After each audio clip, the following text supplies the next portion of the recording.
Halo, Assalamualaikum warahmatullahi wabarakatuh. Nama saya Safarani Fania Rukmana dari kelas 12 IPA 5. Di sini saya akan menjelaskan tentang gelombang radio. Gelombang radio adalah radiasi elektromagnetik yang memiliki frekuensi paling rendah di antara radiasi elektromagnetik lainnya, seperti gelombang mikro atau gelombang inframerah. Gelombang radio dalam jaringan nirkabel memiliki frekuensi di antara 30 Hz hingga 300 Hz dengan panjang gelombang mulai dari 1 mm hingga 10.000 km. Seperti layaknya gelombang elektromagnetik lainnya, radio waves bergerak dalam kecepatan cahaya dan dapat bergerak dalam ruangan hampa. Oleh sebab itu, gelombang ini dapat digunakan sebagai media transmisi menggunakan satelit. Jenis-jenis gelombang radio. Jenis-jenis gelombang radio diantaranya yaitu 1. Gelombang panjang atau long wave. Gelombang jenis ini memiliki sinyal yang panjang sehingga dapat menjangkau range area yang sangat luas. Kelemahan dari gelombang ini yaitu memerlukan daya listrik yang sangat besar sehingga mahal dalam operasionalnya.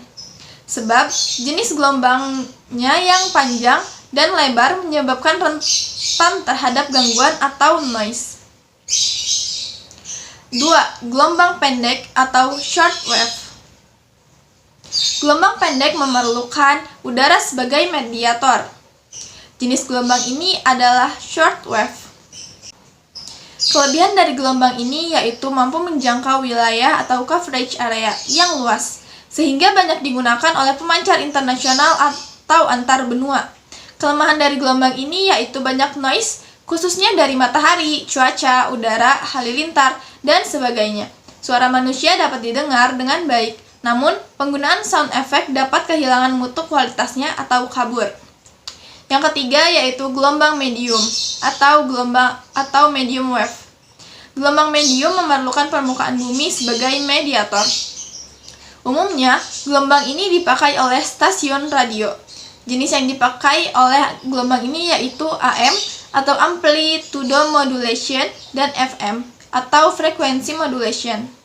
Kelebihan dari gelombang ini yaitu permukaan bumi kurang dipengaruhi cuaca sehingga tidak terjadi noise. Mutu penyiaran lebih bagus dalam kualitas suara dan sound effect. Kelemahan dari gelombang ini yaitu tanah menyerap gelombang lebih cepat daripada udara yang menyebabkan jarak jangkauan siaran lebih sempit, sehingga memerlukan booster. Cara kerja gelombang radio. Berikut beberapa tahapan cara kerja pada gelombang radio, yaitu yang pertama, gelombang radio merambat di udara bebas dengan kecepatan 300.000 km per detik. Yang kedua, sinyal radio dipancarkan dengan menggunakan gelombang pembawa. Yang ketiga, getaran-getaran suara dalam percakapan telepon atau getaran yang ditimbulkan oleh pengirim tanda-tanda telegraf atau dapat diubah menjadi getaran-getaran listrik sepanjang penyalurannya. Yang kelima, panjang gelombang paling panjang yang dipantulkan oleh pelapisan udara yang juga berada tinggi di dalam atmosfer bumi yang disebut ionosfer. Yang keenam, dengan menggunakan cara yang telah diterangkan, pesan lewat radio bisa untuk dipantulkan sehingga bisa mencapai jarak yang sangat jauh. Yang ketujuh, sesampainya di tempat tujuan, getaran listrik diubah kembali menjadi getaran informasi yang dapat didengar dan dimengerti oleh si penerima berita melalui pesawat telepon, pesawat telex, atau monitor suatu penerima televisi.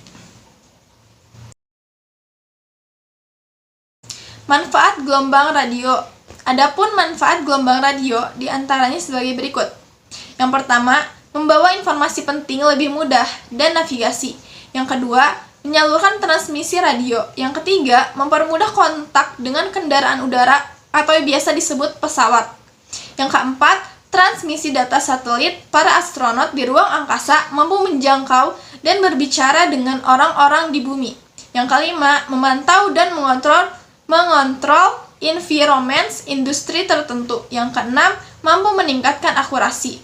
Dengan menggunakan gelombang radio, orang dapat memantau dan mengontrol environment industri tertentu. Sekian dari saya. Wassalamualaikum warahmatullahi wabarakatuh.